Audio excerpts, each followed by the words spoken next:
Nice, but why is radiation affecting gastrointestinal health? It's a great question, and it's going to take a little bit of radiological health physics to explain this.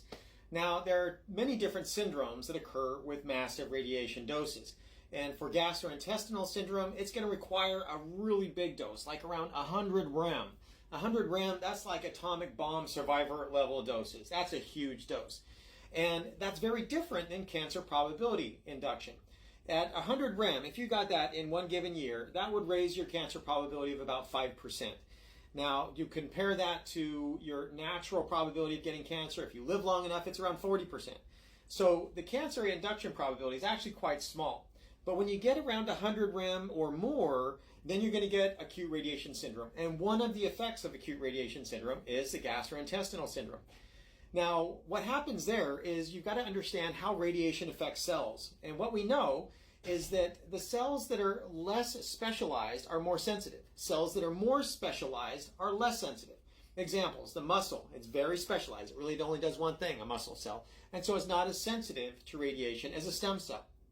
The eyes, they're very specialized. So they're less sensitive to radiation, say, than bone marrow, which makes lots of cells, the blood cells.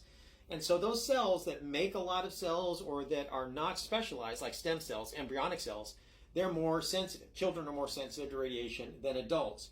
And so the gastrointestinal tract, it has epithelial cells that are continually producing more cells. The same thing applies with your skin.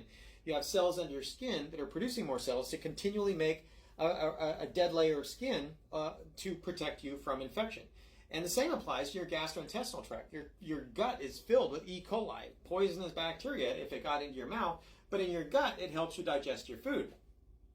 And it's even digesting your gastrointestinal tract. And so if you compromise the stem cells in your gut, then the E. coli, it's going to keep eating away happily at those gastrointestinal cells of your GI tract, and your body's going to have a hard time replacing them. And so that can result in infections and other very serious health effects, but that requires these massive doses, 100 rem or more.